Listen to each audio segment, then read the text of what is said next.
Confusion and clarity are a cycle that we are meant to go through throughout life. So to expect yourself to be in a constant state of clarity is being unfair to yourself. And I think as an entrepreneur, it's important to recognize in your journey when it's time to outsource and hire other people with expertise to help you, because time equals money, energy equals money. And if you're sitting and doing everything yourself, you're never going to be able to upscale, reach more people, or even generate more income. What are the things that you're doing in your free time that you naturally gravitate towards? What lights you up? What excites you? What is a burning desire? What is it something that you would wake up in the middle of the night to do if someone asked you to do it?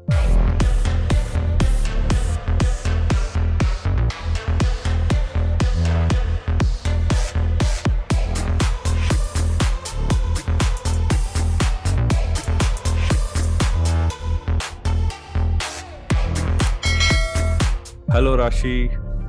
Welcome to Let's Talk Clarity podcast and welcome to the show. Thank you. Thank you so much for having me. I'm so excited to be here. Wow, I'm also so much excited about this podcast because I can see so many careers in the last 15 years. We have changed so many careers, and I'll definitely want to understand what was driving in these whole careers, so many careers in the last 15 years. But let's start the podcast with a little bit of introduction about you in 2-3 minutes. Where are you right now and what are you doing right now?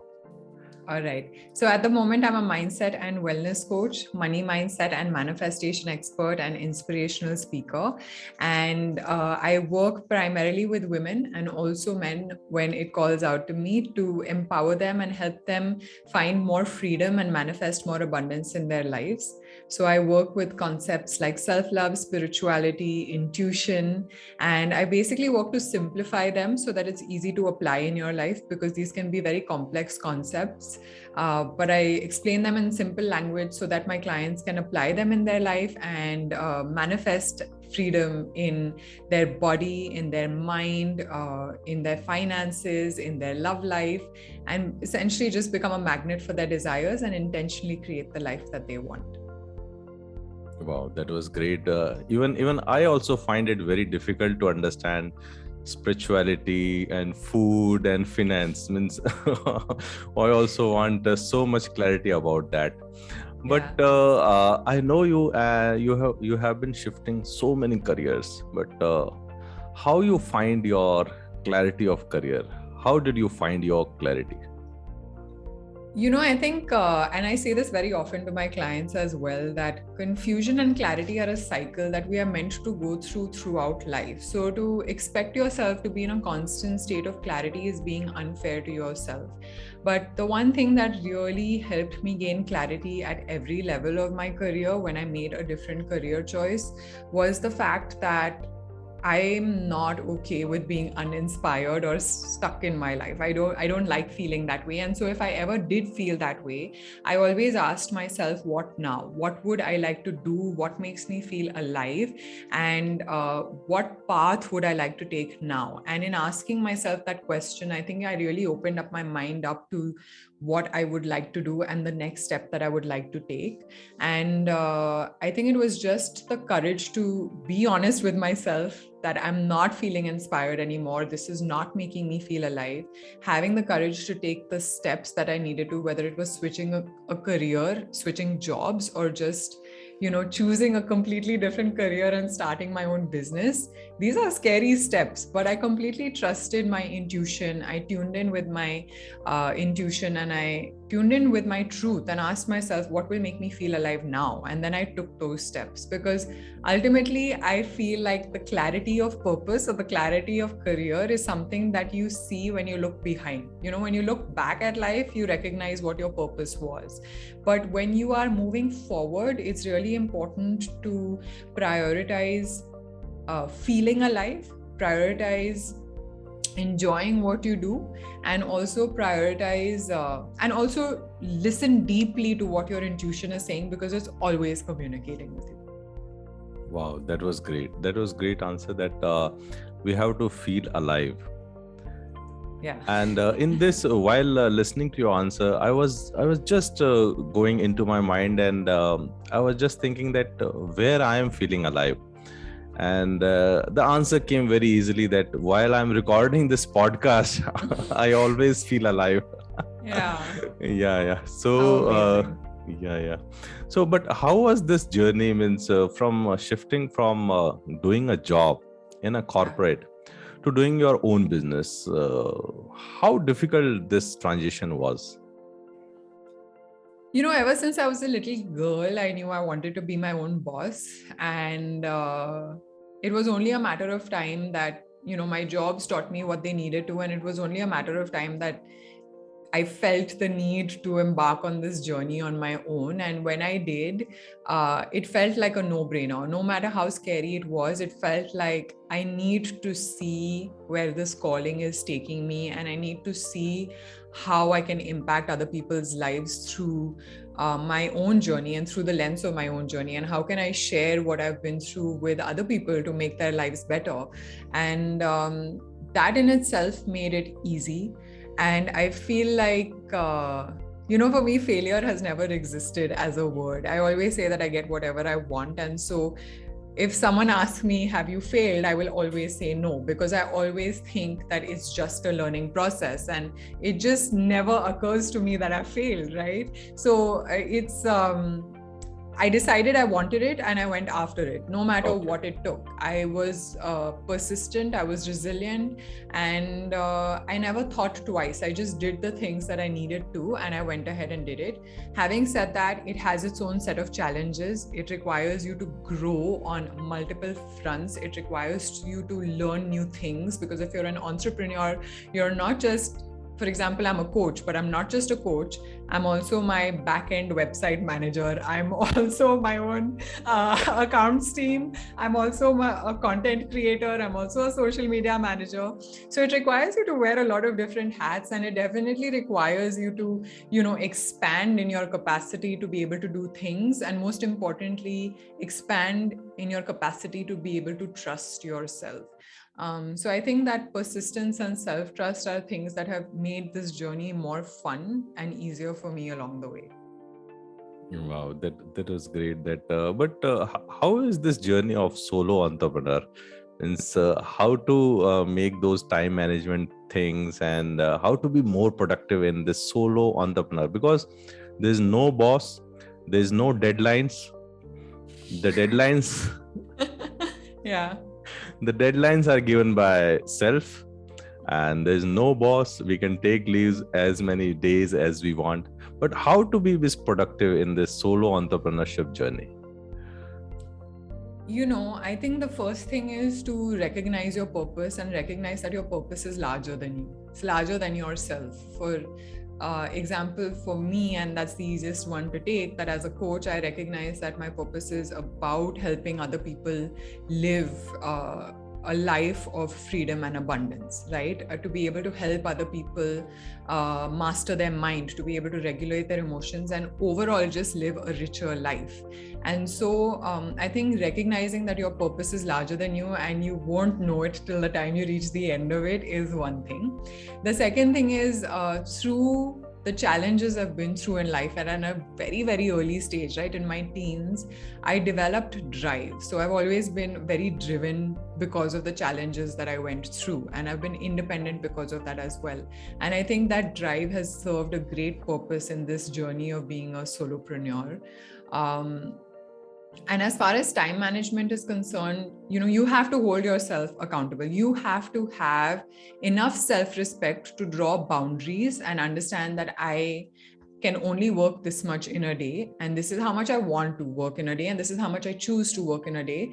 But it has a lot to do with your own mental health and your own well-being. So you have to prioritize your own mental health, your own physical health, in order to be the solopreneur, because when you are, you are the energy driving the business, right? So your energy matters so much. So having those boundaries in place and saying this is a non-negotiable for me where my health and well-being is concerned. So for example, for me, 3 hours in the morning are dedicated just to myself. I do breath work, I meditate, I journal, I work out, I eat my breakfast, and that sets me up for the rest of the day. The second thing is, I know that I don't want to work more than 4 hours a day. So I choose to work 4 hours a day. And that's clarity that I had right at the beginning when I started, because it ties in with some of the manifesting concepts that I teach. So it's my job to honor those boundaries, right? If I choose to work 5 hours a day, or I then say, oh no, it's fine, I can do 8 hours a day. A, it's compromising my own health and well-being. B, I'm not honoring my own boundaries. So in the long run, it's just going to lead to burnout. So for time management, this has always been my favorite. I just use Google Calendar. I schedule things in there, whether it's a workout, whether it's a therapy session with my own therapist, whether it's courses that I'm doing myself, my coaching calls, or even a trip to the beauty parlor. I block that off on my calendar and I won't do anything else in that time. So scheduling things is the best time management tool there is. And of course, I love making to-do lists. So I use this book called The Tiny Change Planner, which helps you create monthly goals, weekly goals, and to-do lists. And I absolutely love that. And I use that tool as well to help me on this journey. Great. I think this scheduling your calendar is coming out very well. And it is the one of the topmost thing for an solo entrepreneur, or maybe any entrepreneur or any corporate executive. Scheduling your time and managing your time is very important. And and you already answered that the Google Calendar is the one thing which you use for managing your time. Is there any other tool you use for your productivity and time management? I barely use productivity. I use efficiency more. I think it's about making good use of your time. So if I can do something in 5 minutes, that's productivity can sometimes tell us that it's about doing things all the time, and I feel like efficiency is about doing things in less time. So I outsourced when I realized I had the opportunity to. I hired my first team member this year, and that gave me great relief. And I think as an entrepreneur, it's important to recognize in your journey when it's time to outsource and hire other people with expertise to help you, because time equals money, energy equals money. And if you're sitting and doing everything yourself, you're never going to be able to upscale, reach more people, or even generate more income. So that's something that I do. And apart from that, like I said, I have some very strong boundaries in place. There will be, I don't look at my phone till I finish my rituals in the morning. I have set times for when I will respond to clients on text message, for example. I have set times for when I take my coaching calls as well. And then again, I don't pick up my phone after 6 p.m. or don't check my email after 6 p.m. in the evening. And I think that gives me so much peace, knowing that this is my set schedule and these are my set structures within my business gives me a lot of peace in general. I get a taste of it because I was texting you again and again for this podcast, and I was getting the reply in a scheduled manner. So that was the good thing, and even that is important, that we are not available to everyone and every time. Yes. And that same goes for us also. We should not be available for mobile phone every time. Yeah. Absolutely. Yeah. So let's take it forward, and let's discuss about if any young graduate just graduating this year, so whether he or she should go for entrepreneurship or any job or doing some multinational company. So how to take that decision? Wow. I can't answer this as a general answer, but I will first answer it from my perspective and then maybe give a different perspective. So personally for me, I started my own business after 12 years of working. I started working at the age of 18, and it was easy to start modeling at 18, right? In modeling, you start young. And then I started my own business at the age of 30.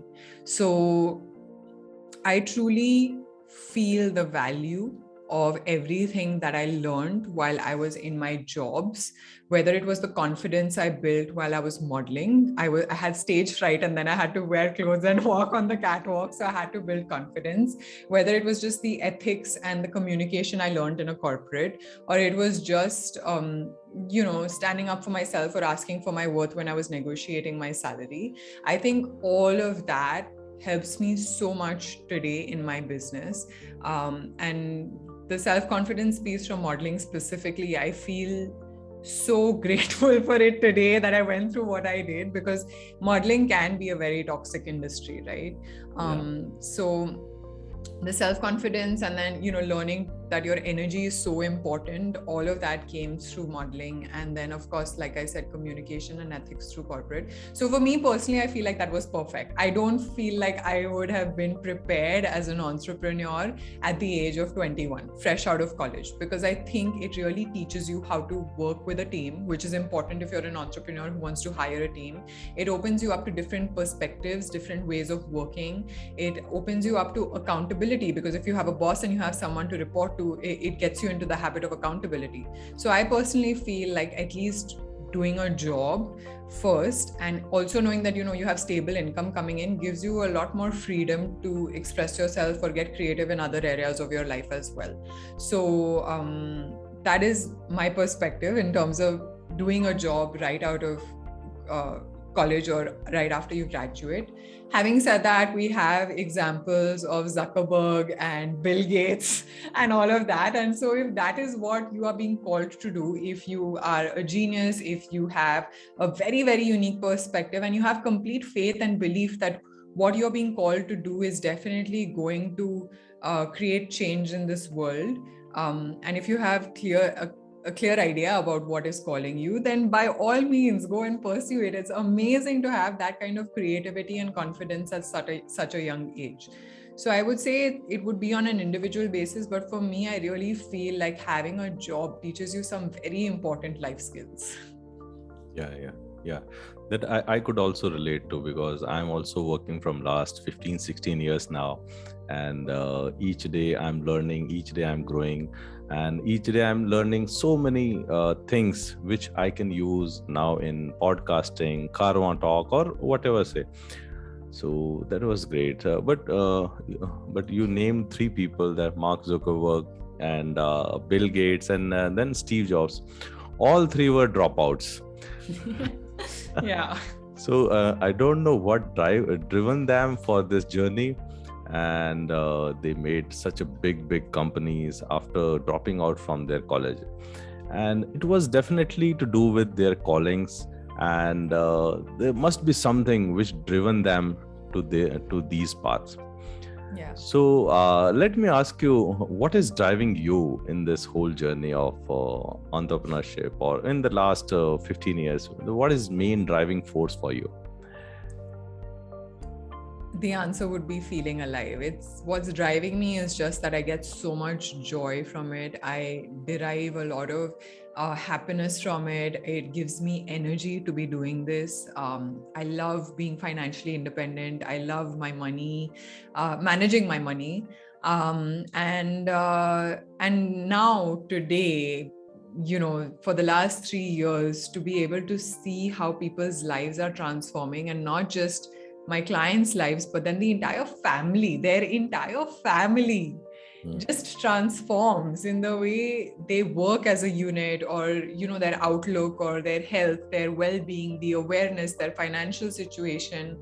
I think that contribution is so fulfilling.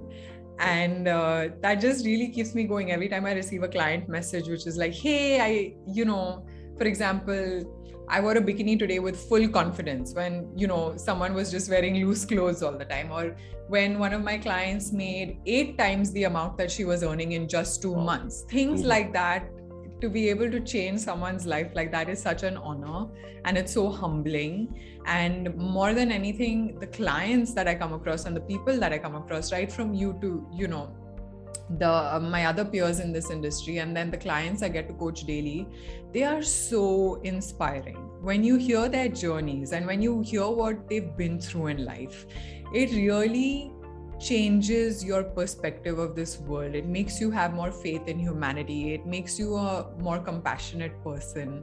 And so it's just like, making my life richer to be doing this on a daily basis. Wow, great. That's great.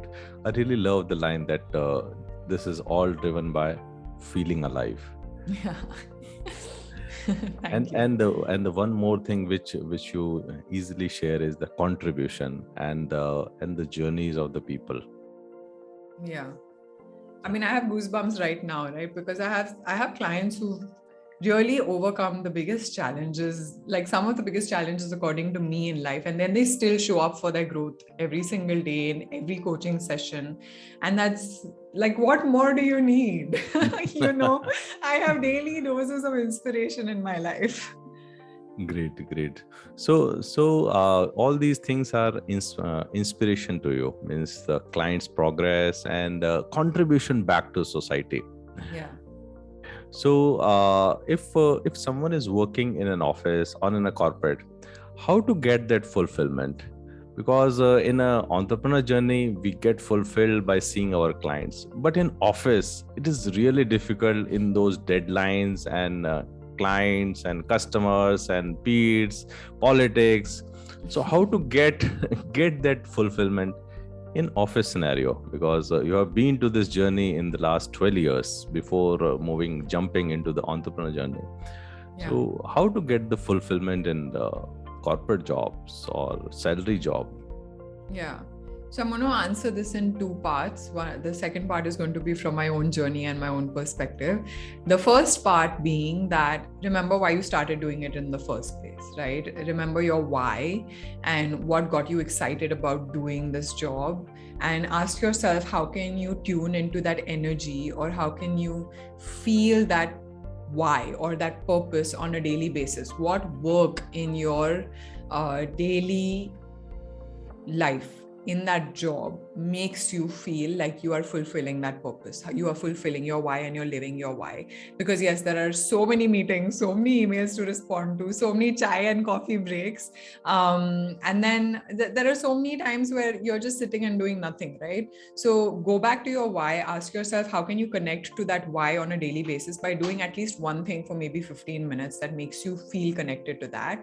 And if the answer is that, this is the second part, if the answer is that nothing in this job is about why I started this job, then it's time to really ask yourself the question, will I feel more fulfilled somewhere else? Oh, wow. That's a great answer. That's a great answer. And I was able to feel that while listening to your answer, I was going into my life and searching for my whys. How I started and how I landed in the job. And when I started the job, it was that everyone graduate means do their 12th standard. And in India, most of the people went to engineer's journey. So I took the engineer journey, and after the engineering, we search for jobs. Somehow we get a job, means that's the only thing we do while after graduating. And it was very difficult to search for whys those times. Means it is after engineering we have to do the job, and luckily I got a very good job, and I'm still doing that job. But the why means that why I'm still searching for that why. So why means why I'm doing this job. But is there any framework how to find our whys and how to find our purpose? So again, two-part answer. I love doing this bullet pointing things. But Great. The first thing is that your why doesn't have to be some deep, life-changing answer. It can just be that I like routine and this job is giving me routine. So if in your current job, you don't have a routine, or you are working overtime without being paid for it, it means that it's not fulfilling it, right? Because you don't have a routine where you go to work at a certain time, you leave work at a certain time, then you go home and you spend time with your family.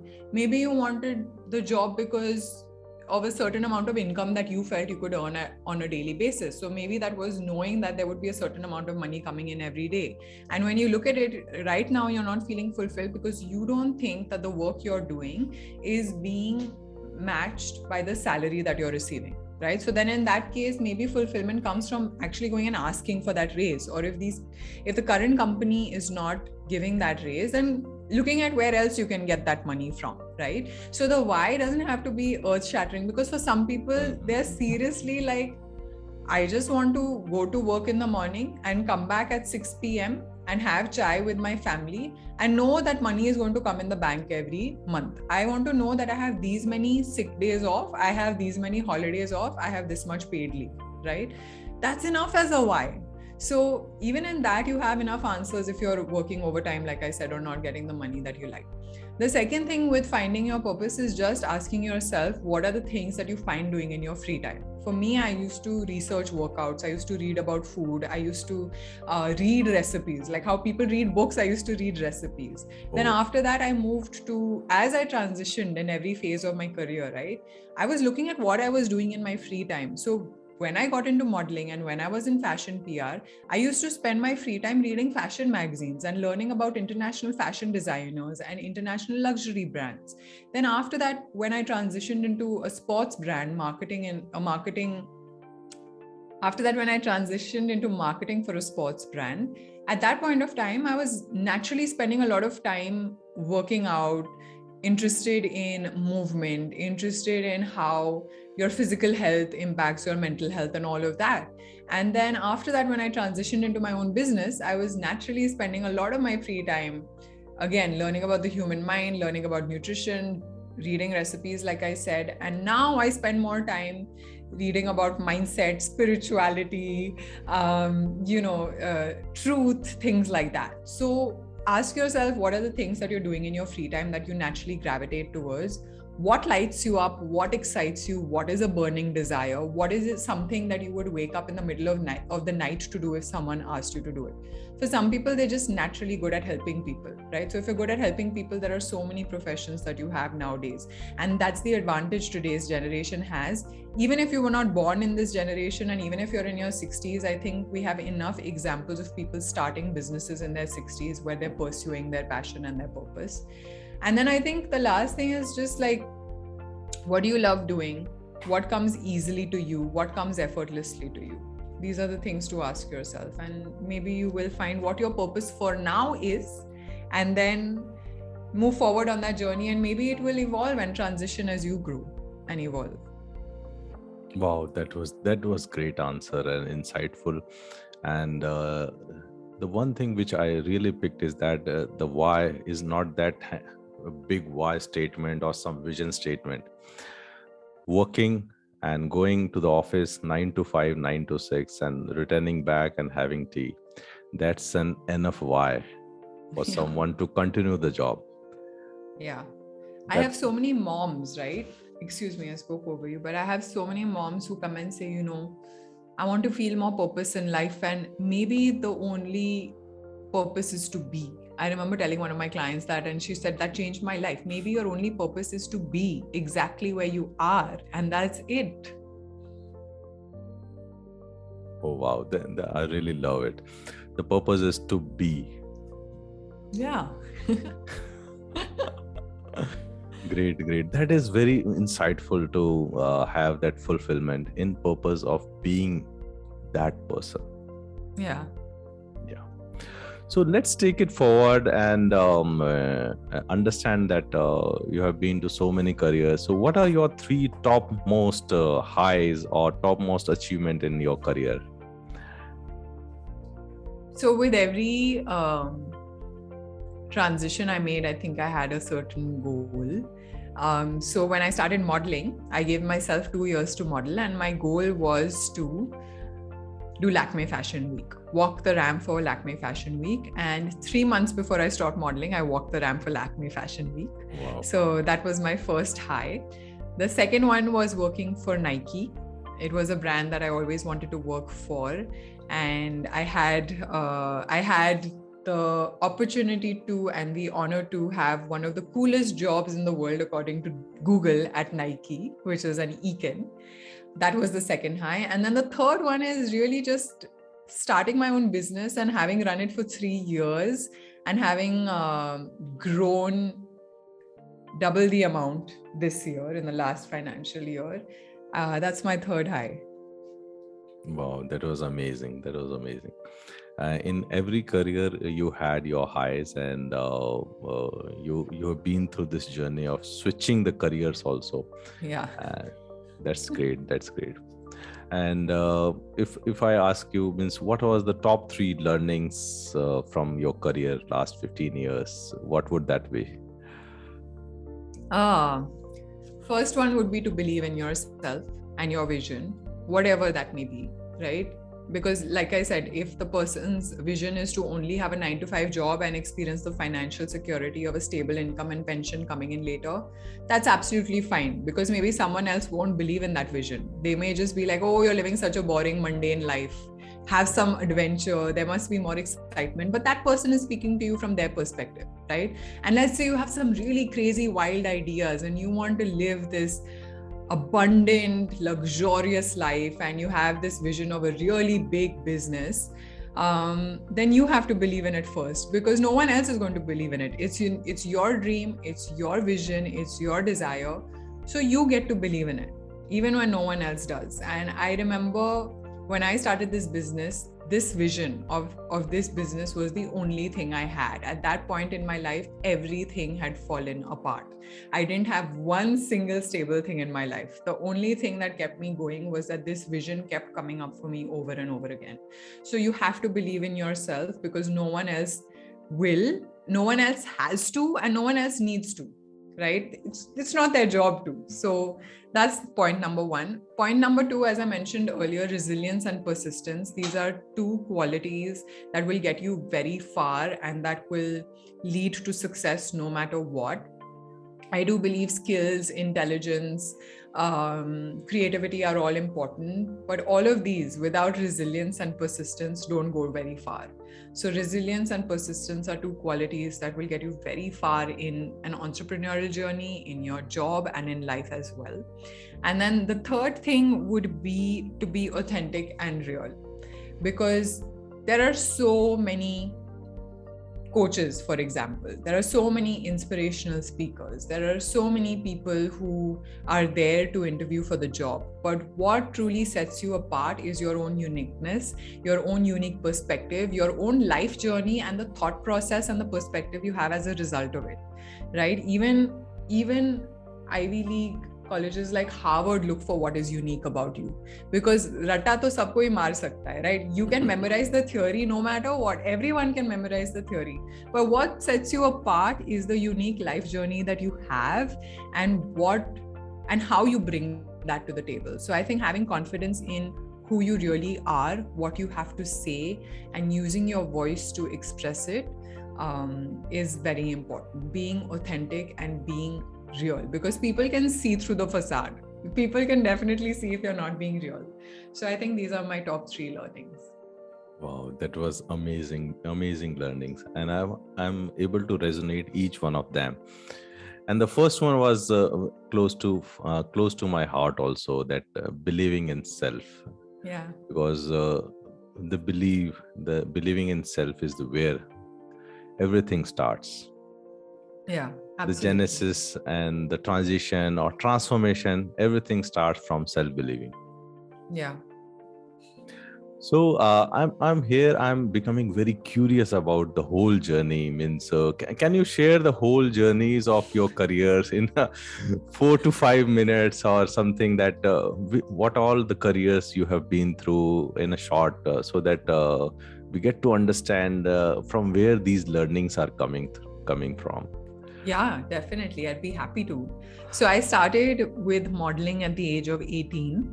And the reason I did that was because I'm 6 feet tall, and people around me said, hey, why don't you lose some weight and model? At that point, I was slightly overweight. And so I went ahead and did that. And I thought it was a great way to understand what I would like to pursue as a career in fashion, because I knew I was interested in fashion. Like I said, I was constantly reading fashion magazines, learning about designer houses. So I thought this is so cool. Like I will earn money along the way, I'll model, and I'll also learn about what career options lie in the fashion industry in India. So I gave myself 2 years to do that. And so I modeled till for longer than 2 years, because I started at 18. I started with really small shows in my hometown, which was Pune. But by the time I was 21, I moved to Bombay. And then there I gave myself 2 years. So till the time I was 23, 24, I modeled. And then as I was modeling, I realized that I was very curious about luxury brands and the impact they have on the economy, the way they sell to their consumers, how they have this really magical and attractive quality to them. And so I decided that I wanted to study luxury brand management. So to do that, I went to France to do my MSc in international luxury and brand management. And after that, I came back to India and worked in fashion PR, worked with brands like Manish Malhotra, H&M, Swarovski, Ensemble. And I did that for another, till the time I was about 27, 28. And then I realized that I was feeling unfulfilled. I was feeling stagnant, and I was feeling uninspired doing that. And I asked, now what? And I remember thinking it would either be food or fitness, because those are the two things I was reading about at that time.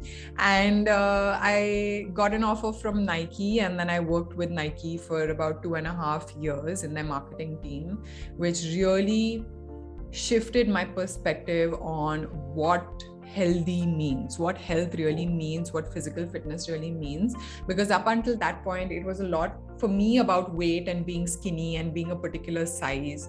And I had a very unhealthy relationship with food. I had a very abusive relationship with my body. And at Nike, I was introduced to these really strong women. I was introduced to athletes. I was introduced to moving as a form of respecting and loving your body. And that really transformed the way I started looking at movement. And then the only stone left to uncover there was the fear that I had around food. So I asked myself the question, what is the best way to get rid of this fear? And very often fear exists because of the unknown. So I realized, oh, I don't know enough about food and nutrition, and I'm just reading up like 1,000 articles a day online, but I don't know if any of the information is legitimate. So maybe I'll just do a course in nutrition. And so then I got certified as a specialist in nutrition, in fitness nutrition. And at the same time, my community on Instagram was reaching out, asking me to give them nutrition advice, and saying that, my fitness journey was inspiring them. So it just felt like a no-brainer that, wow, now that I've learned so much about nutrition and through my own journey transformed my relationship with food and my body, I've really got to help more women and more people. Because as I did the work, I realized even men have body image issues. I've really got to help more people feel more free and safe in their own bodies. And so then I started freelancing as a nutritionist. At the same time, I was also a consulting chef at a cafe, because I loved creating recipes. So I started off at a small scale where I was just, treating being a nutrition coach as a freelancer, till even in that career, I felt like there has to be more. Because as I worked with my clients, I realized it was never about the nutrition. It was more about the mindset and the emotions. And then I felt like I can add more value. And so then that's when, at the beginning of end 2019, beginning of 2020, I realized I really want to go deeper into this and understand how spirituality, emotions, and mindset impact our relationship with food. Then I went ahead and I learned about money. And now I teach about all of it. So my program became more holistic. In 2020, my teaching became more holistic. And now my primary focus is on your relationship with yourself, and then how that relationship impacts every other relationship in your life, from the relationship you have with money to the one you have with your friends, the one you have with your partner, the one you have with your job, the one you have with food, and the one you have with your body, because your relationship with yourself is at the center of everything. Wow, that was amazing journey, and so many careers, and in each career you learned so many things, and Nike is, I think, very close to your heart. The way you narrated and understood the concept of human body and the relationship with food. Yeah, it was life-changing for me. It really shifted my perspective a lot and opened up my mind a lot. Wow, that's great. And as a Nike means, I always because Nike is close to my heart also. Why? Because I always means use their tagline when I have to do something or when I have to start something. Nice. Just do it. Yeah. Yeah. So that is my tagline also. Whenever means if I'm in a double-minded thing and whether to do it or not do it, and I say to Nike, just do it, yeah. Nice. I like that. That was great. So let's move on and understand Rashi better. And so what are you reading right now? Means are you reading any book or are you listening to any podcast? At the moment, I'm taking a break from reading books because I think I read and learn so much. And I'm also doing a workshop. I'm currently learning more about my own finances. So like I said, my own mental well-being is important. So I keep it doable because I don't want to overwhelm my mind too much. So I'm taking a break from reading. But the last thing I was reading was The Power of Awareness. Power of Awareness. Yes, it's a very old book, and it's about spirituality and manifesting, but it's like one of the first self-help books in this field of spirituality. So The Power of Awareness is what I was reading, and I recently listened to the Manifestation Babe podcast day before yesterday. Which was around, I love listening to other people in the same field as me and understanding, the research that they're doing. So it was basically on the science of manifesting, that podcast. So I listened to that day before yesterday. And apart from that, I think personal growth is a constant journey for me. It's daily work for me, reflecting on what my day was like, where I can improve, what I can do to make my life more fulfilling. And sometimes, especially in my case, it's not about what more I can do. It's sometimes about what can I stop doing, because it tends to be very easy for me to do things. Like I can do a lot, but for me, I've realized through my own personal growth journey that resting and relaxing is something that I need to prioritize, because given an option, I will constantly be doing things. So I've been prioritizing that rest and relaxation so that I can be more efficient and present during my work. Yeah, that's I totally resonate with it, because now there's so much available on internet. So many books are available and Audibles is there and so many podcasts. So which information we should use and which we say no to them, that is becoming very, very important. Yes. Because creating and doing and we can do means everything we can do on our laptop. Means if you want to make a poster on Canva, we can do it by ourselves. We can manage our finance by ourselves, but we have to decide that where I have to outsource it and from which point I have to say no to it. Yeah, absolutely. I agree. Yeah. And for me, my mantra for 2022 is to live more life, right? And it's to really be living. And so I've been focusing more on my personal life, going out more, watching more movies, because I've been constantly working on my personal growth for 3 years now. And I know there's a new phase coming up. I can sense it. So right now I'm just taking a break because I'm constantly learning, reading. I'm constantly learning to coach as well. You know this yourself, Rakesh, since you coach as well, that as a coach, you have to constantly learn and grow to provide value to your clients, right? So when I'm learning from an expert or from another coach, or when I'm reading material that has come through my certification, then in that case that becomes priority rather than because I tend to read more self-help books than I tend to read fiction. So that's why, same with you. Yeah, I would have guessed that you read that too. So yeah, now I'm like, okay, how much more TV can I watch to relax? Because now I get to prioritize that to relax. So yeah, you're so right. Because there's information overload, we get to be more mindful about what is entering our mind, because that can cause overwhelm and cause paralysis, and therefore stop us from taking action as well. There is also a kind of diet for our mind. Yeah.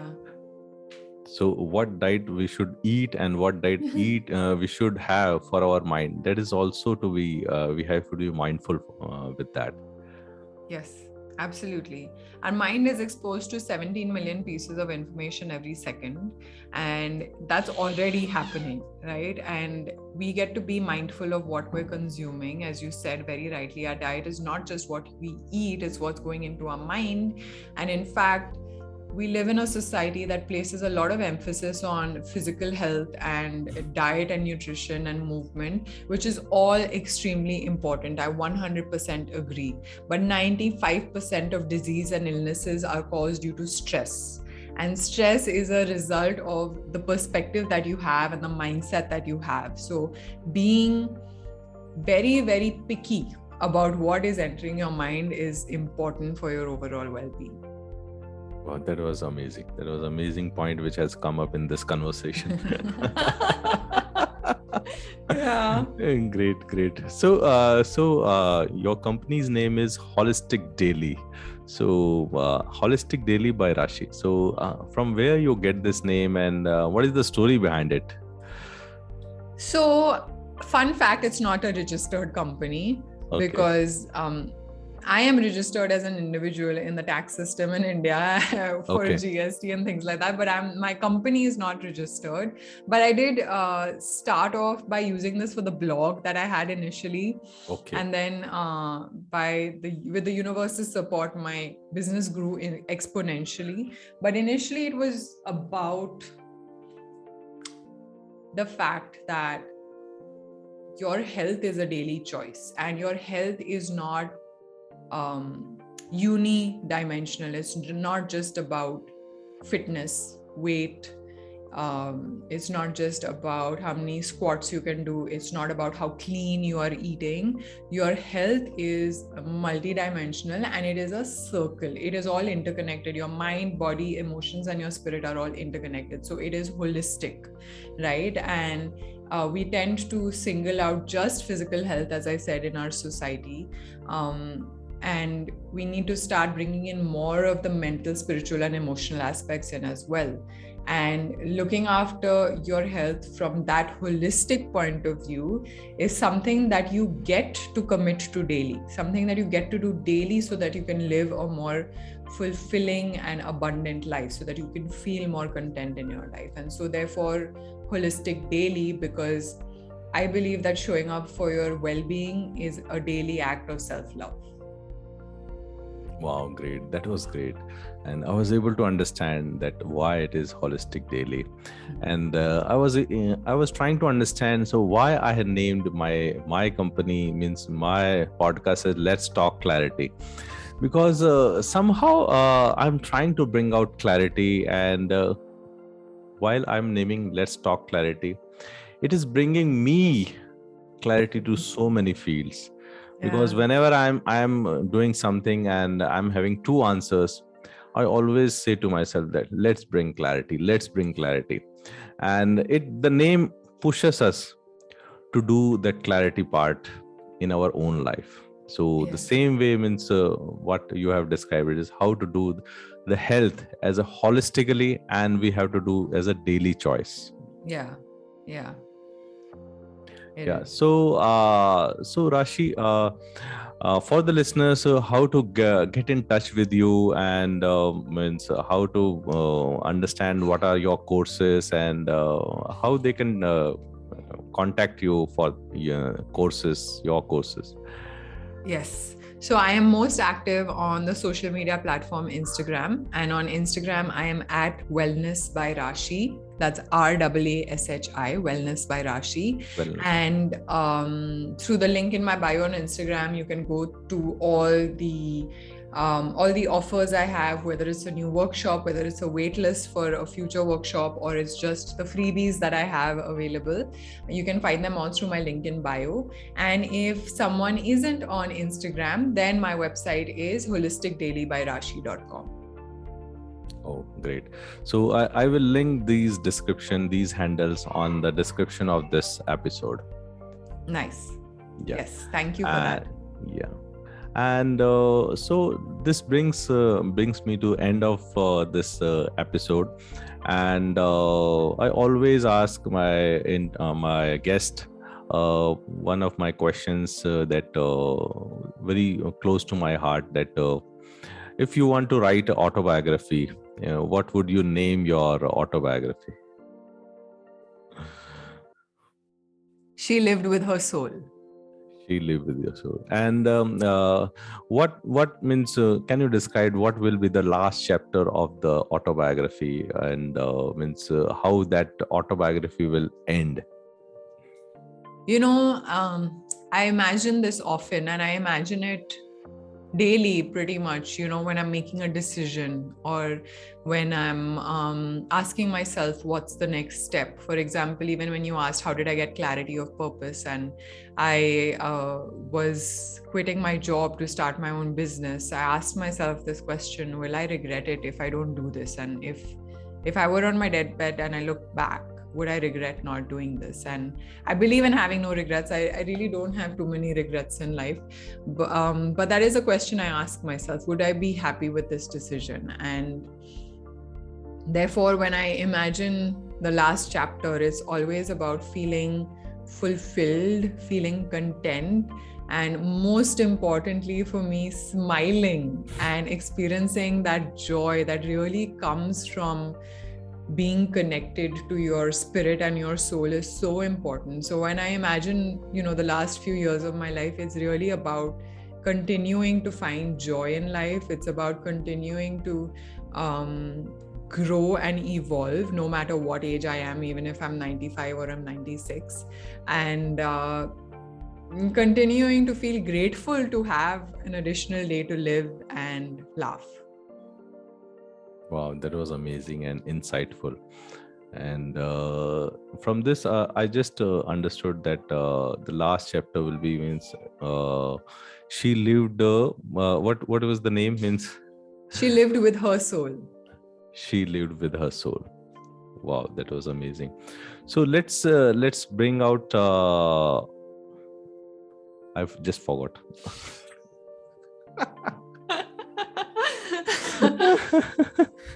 Okay. So I think here I should stop now. Yeah. Okay. So thank you, Rashi, for coming to the show and accepting my invite and coming to the show. Thank you very much. And we had a long chat about so many things, so career fulfillment and how to be productive. And there's one last question which I want to ask is that you initially also you told that there are no failures, and now also you again told that there are no regrets.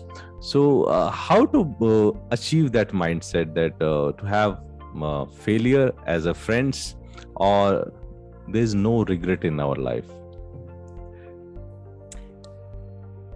Me personally, I think I was born with this, I was born without the word failure in my dictionary, and I've been fortunate to not be exposed to it as much in terms of, during my growth years. But I think that self-belief and faith and self-compassion really help when something doesn't go your way. You listen to any inspirational speaker and they will say there are no failures.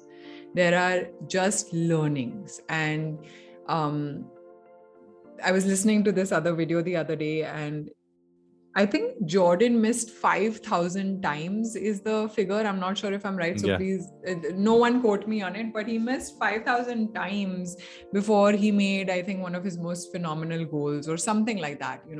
The greatest athletes in this world are not born like that. They work for it. And the difference is that when they do not do something well, I don't call it failure. I just say, oh, it didn't go that well, so how can I be better next time, right? So I would say first remove that word only from your dictionary and say, oh, this didn't go as planned, so what can I change so that it goes as planned? What were my learnings from this time that I can apply to next time so that I can have a better result or a better outcome? Even in my business, I received 60 no's before I received my first yes for a coaching client, right? Okay. And with every no I received, I learned a different way to sell. I learned a different way to speak. I learned a different tone to take on. I learned how to listen. So I believe that it's important to extract those learnings and continue to have faith and belief in yourself and your ability to be able to extract those learnings and apply them so that you finally achieve your desired outcome or the result. And as far as regrets are concerned, I would say that in the last 2 years, I've definitely had a couple of regrets that I've worked through. And what helped me through it was acceptance, right? Accepting what happened, accepting how I felt about it, and accepting that nothing can be changed. So how can I make peace with this and then move on? And the big part with acceptance and the important part with acceptance there is realizing that you cannot control everything, no matter how badly we want to. Control is an illusion. The only thing we truly have control over are our own mind and our own emotions and our own actions. Beyond that, you cannot control anything. So what we tend to do because of our conditioning is that we single ourselves out and put all blame on ourselves. I failed because of me, and I regret everything went wrong because of me. And then this soul that we are, this person who we are, who is constantly doing the best that we can, because I truly believe every person is doing the best that they can in any given moment, we'll end up criticizing ourselves, blaming ourselves, giving us such a hard time. It becomes impossible to move forward. So being kind to yourself and recognizing that there are certain factors out of your control and you did the best that you could in that situation with the resources that you have helped accept the situation a lot more. And once you can make peace with that situation, you can move forward. All of these failure, regrets are all a part of your own personal growth journey so that you can live a more fulfilling and enriched life in the future. Wow, that was great, because I also is able to understand that we don't have to be harsh to ourselves. Yeah, generally we are so many critic to ourselves, and we are always on a harsher side to ourselves. Yeah, absolutely. So you were talking about last 2 years, and last 2 years were very difficult in terms of COVID. And it has changed the whole scenario of the world and the way we think and the way we act, the way we expend, the way we consume money, and the way we use money. But so what in the last 2 years, what was your learnings in this COVID scenario? Because there were a lot of jobs which were lost and a lot of job cuts and salary cuts. So how to go about this whole process during this last 2 years? First, before I answer this question, I want to say that my heart goes out to everyone, and I can feel empathetic towards everyone who went through difficult times during the pandemic. I understand how difficult a situation it was for so many people and so many countries, right? So my heart goes out to everyone who faced a challenging time during COVID. For me personally, I am extremely grateful for the last 2 years because I had, touch wood and thank the universe, I was blessed with purpose. I was blessed with finding my husband in these 2 years and marrying him. I met him in the first wave and married him in the second wave. Wow. I was blessed with being able to help so many people through the pandemic, with their mental health, with their emotional health, with their physical health.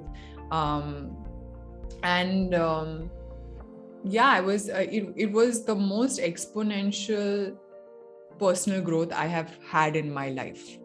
And it was exponential growth for my business as well. So I'm very grateful to have had these last 2 years of the pandemic play out the way that they did for me. I do believe that how mindful I am with consumption of information, how fierce I am about protecting my own energy, and how fierce I am with protecting my own energy, and also how dedicated I am to my spiritual practice, all really helped me through the pandemic. So I was completely alone during the first lockdown. In fact, I was living alone. My washing machine broke down. I was washing towels and sheets with my own hands. But I had a lot of fun doing all of that. And I mean, that was the time when I had 5,000 rupees in my bank account. And April to May was, in fact, when I received the 60 no's, right at the beginning of the pandemic. But on a daily basis, I would show up and ask myself, how can I have fun today? How can I make housework more fun? How can I feel joy today? What can I do to make myself feel alive? And that's what I would do on a daily basis. And I feel that that's what helped me get my first client. That's what helped me make it through being alone for 3 months without meeting another human being. That's what helped me manage home and my business. So I attribute a lot of it to my mindset, my spiritual practices, and how dedicated I am to my own health and well-being. Wow, that was amazing journey that you met your then fiance in wave 1 and then married in wave 2. Yeah. So we can discuss those episode also in some of the future episode of Let's Talk Clarity. Yeah. Clarity on life partner. Life plan. That's actually one of my programs as well. Oh, wow. So thank you, Raashi, for being on the show, and it was wonderful talking to you. Thank you so much for having me. You asked such interesting questions. It really encouraged me and invited me to dive deep and come out with all of this. So thank you. I felt like I was on a date with myself. That was good one. Thank you. Thank you. Thank you for watching Let's Talk Clarity podcast. और अगर इस podcast को आप और आगे बढ़ाना चाहते हैं तो लाइक कीजिए, शेयर कीजिए और कमेंट सेक्शन में ज़रूर डालिए क्या आपको इस एपिसोड में अच्छा लगा, क्या आप इम्प्रूवमेंट चाहते हैं, या फिर वो भी डालिए अगर आपको कोई गेस्ट जिसको आप लेट्स टॉक क्लैरिटी पॉडकास्ट में लाना चाहते हैं तो उनका नाम और लिंक दे दीजिए. I will try to make them come on my podcast. So thank you for watching this episode.